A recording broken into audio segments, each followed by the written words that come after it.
өлкөнүн эртегине кайдыгер карабай, ушунча чогулуп, ушул талапкерибиздин платформасын угайлы, сөздөрүн угайлы деп келип отурасыздар. Силерге мамлекетти карап отуруп эместен биз өзүбүз дагы аракет кылышыбыз. Элибизге дагы экологиялык жактан тазалык бардыгыбызга керек. Номер 16. Акылбек Шамаев. Акыл мырза, токтоп коюң. Акыл мырза. Урматтуу тез кабар көрүүчүлөрү, биз азыр Кадамжайдан келе атат элек.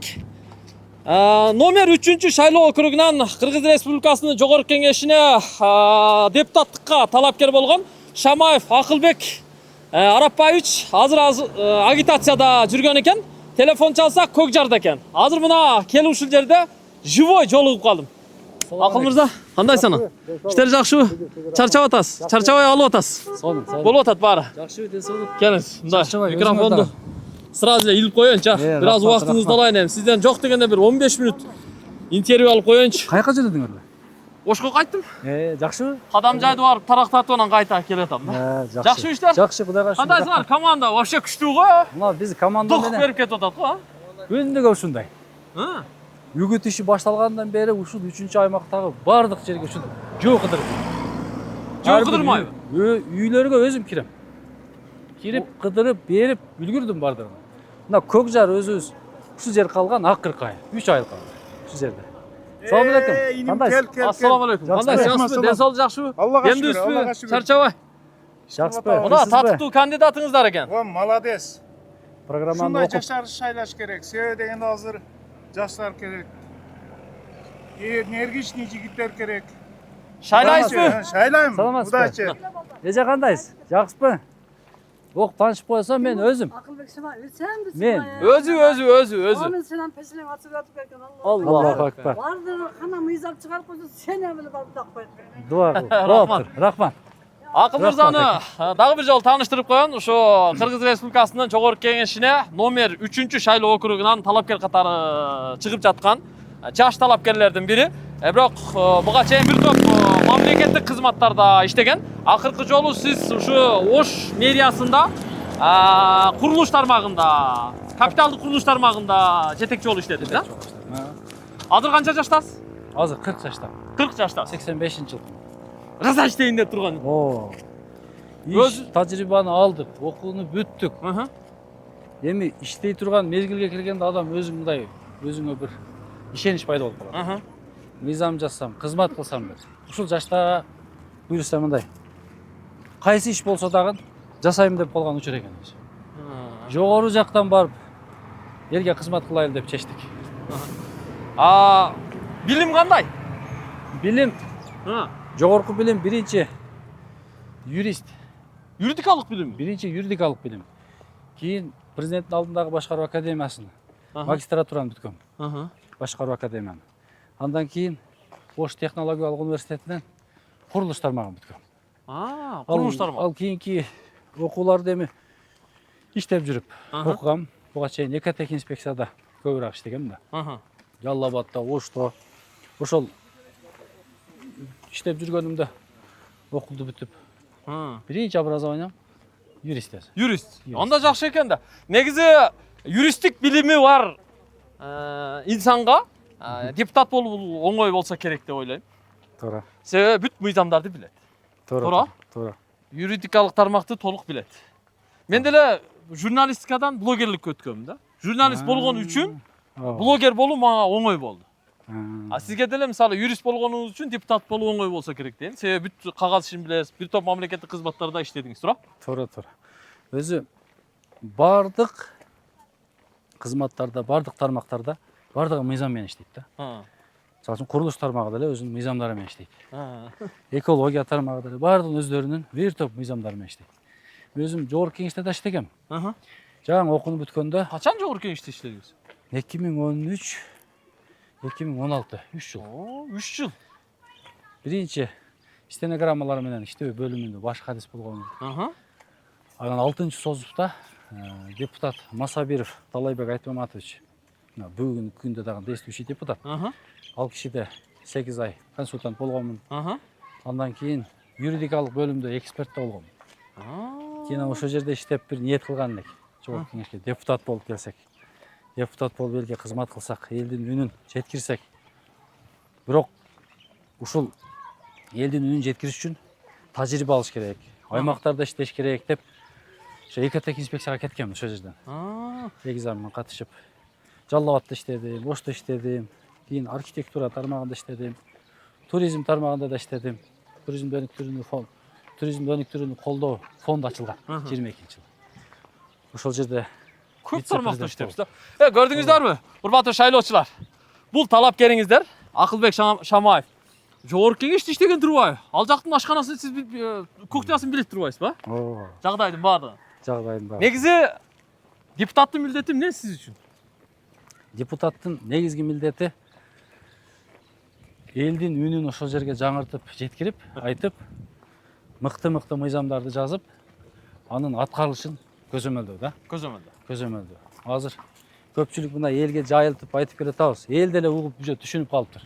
Буга чейин көп жана мектеп, бала бакча салып берет, депутат жол салып берет, шагыл төгүп берет, трансформатор коюп берет деген түшүнүктөр бир аз азайыптыр. Азыр мында элди кыдырып, көрүп жүрөбүз.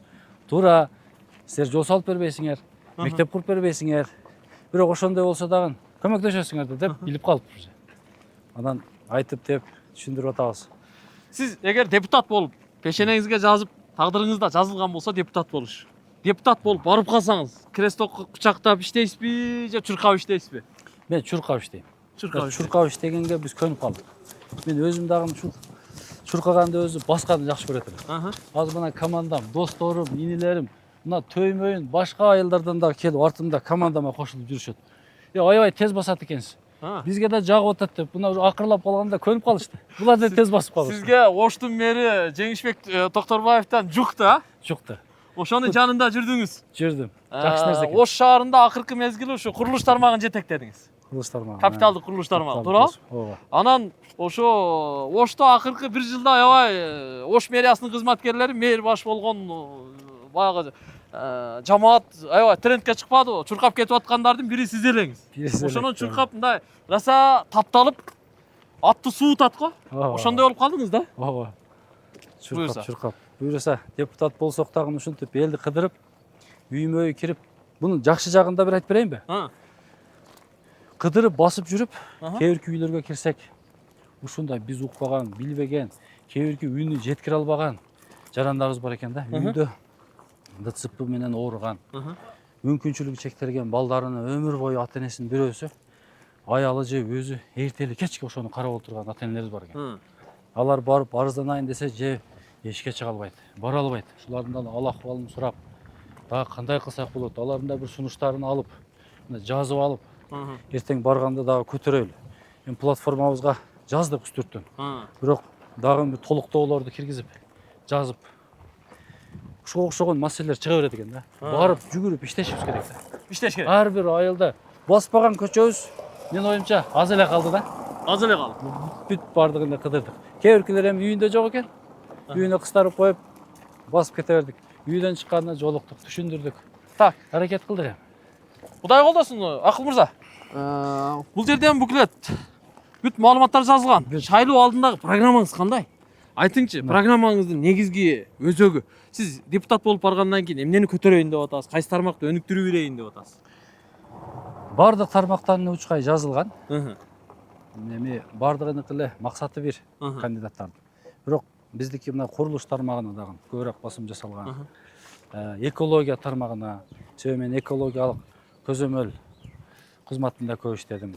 Ошол жактагы кемчиликтерини, толуктоо киргизе турган жактарын жакшы билем. Ошол жактарга, анан мына туризм тармагына дагы аябай көбүрөөк аракет кылыш керек. Өлкө башчыбыз дагы айтып келет го. Туристтерге ыңгайлуу шарт түзөйлү. Ошолорго инфратүзүмдөрдү түзөйлү. Аракеттенели деп. Ошол жерде бир эле нерсе, жарандар өзүбүз дагы жардам бере турган мына өлкө башчыбыз өзү тоолорго чыгып таштандыларды терип жүрөт. Мен азыр жолуккан жерде элдерге мен дагы жайылттым. Мүмкүнчүлүктөн пайдаланып айттым, мына өлкө башчыбыз ушинтип жүрөт. Сиздер дагы биз дагы аракет кылайлы. Сырттан конок келип, туристтер келип, астанабызды аттаганда биздин көзүбүзгө сиңип калган. Аларга көрүнөт. Ушу таштандылар жатат. Бирок биз дагы четте турбай бир демилге көтөрөйлү. Мына аймактарга дагы таштандан иргеп кайра иштетүү ишканаларын ачсак, ушуну демилгелесек, ошондо бир тазалыкка көбүрөөк көңүл бурат элек, жаратылышты коргойт элек дегендей жакшы. Анан көпчүлүк жерлерде эле мына суу маселеси экен биздечи аймакта. Таза суу маселеси. Таза суу, Суга суу суга маселеси. суу маселелери эски Союз мезгилинде салынган, курулган ирригациялык каналдар бар. Ушуларды оңдо берсеңер дейт, оңдотуп берсеңер, жаңы салдырып берсеңер деген маселелерди коюп атат. Анан эң негизгиси аймактагы жеке жана орто ишкердүүлүктөрдү жүргүзгөн ишкерлерибизге шарттарды түзүп берсек, жеңилдиктерди кылып берсек, ушундай шарттарды түзсөк деп. Анан медицина тармагында дагы жана аптекаларга барсак, кайсы жериң ооруганын сурап туруп эле врачтардын бир заключениясы жок колуңа дарыны карматып атат. Ушуну биз алдын алуу, профилактикалык жумуштарды жүргүзө турган аймактарда жана борборлорду, маалымат борборлорун түшүндүрүү иштерин жүргүзө турган мыкты адистерди окутуп алып келип ушул жерде элди аң сезимини ушул медицина тармагына, саламаттыкты сактоо министрлигине дагы бир демилгелүү мыйзамдарды жасасак деген эми. Дагы көп. Бир топ тармакты камтып келипсиз. Бул жерде сиздин негизги платформаңызда, программаңызда жазылып турат. Мисалы, билим берүү, IT тармагы, элет тармактарын өнүктүрүү, медицина тармагы, жашыл энергетика, айыл чарба багыты, бүт бардык тармакты, курулуш тармагы негизги баягы принциптердин бир катары баса белгилеп өттүр да. Анан эми бул программаңыз ар бир үйгө, ар бир шайлоочунун колуна жеттиби? Буюрса жетти деп ойлойм. Мына өзүбүз тараттык, калганы мына сиздердин маалымат каражаттары аркылуу дагы жеткирип атабыз. Колдон келишинче. Биз дагы ушул видеону максималдуу тарката алып арыңыздардан суранам. Азыр ушул видеону ким көрүп аткан болсо, канча группа болсо, Ноокаттын биягы Кызылкыя, Үч Коргонго чейин канча группа болсо таркатыңыздар. Акылбек Шамаев жаш талапкер. Мына өзү 40 жашта иштейм деп ушунча бир талпынып турган талапкер. Биз тааныйбыз. Көз тийбесин, эми депутаттык мандатты Кудайым насип кылсын. Барып эми татыктуу иштеп бериңиз. Элге маалымат берип коелу, сиздин шайлоо округуңуз номер 3. Кайсы жерден кайсы жерге чейин? Номер 3. Кээ бирлери билбеши мүмкүн да. Бул жактан Кызылкыя шаары, Үч Коргон, Масалиев аймагы. Бул жактан Ноокат районунан Көкжар, Төөлөс, Кулатов, Арабан районунан Төймөйүн аймактары толук камтылат. Толук камтылат. Бюллетень номериңиз канча? 16. Чүчүкулак боюнча. Чүчүкулак боюнча 16. Номер 16. Уктуңуздар, номер 3-чү шайлоо округунун шайлоочулары. Номер 16-чы бюллетенде номер 16-чы талапкерди колдоп добуш берип коет экенсиздер. Шамаев Акылбек Арапбаевич. Рахмат. Ийгилик каалайм анда. Рахмат Бар болуңуз, бир аз убактыңызды алдык. Биз дагы эми борбордук шайлоо комиссиясынан тез кабар аккредитациядан өткөнбүз. Баары мыйзамдуу. Сиз менен жолдо келатып байланыштык. Келе бер, берде таркатып жүрөбүз, мына эл менен жолугуп атабыз дегениңизден шарт эле телефон чалып аркаңыздан чуркап жетип келип калат. Рахмат. Бир аз болсо дагы сиз тууралуу элге, биздин көрүүчүлөргө маалымат жетип калса бул болгон. Ооба. Мына азыр бүгүн акыркы күн.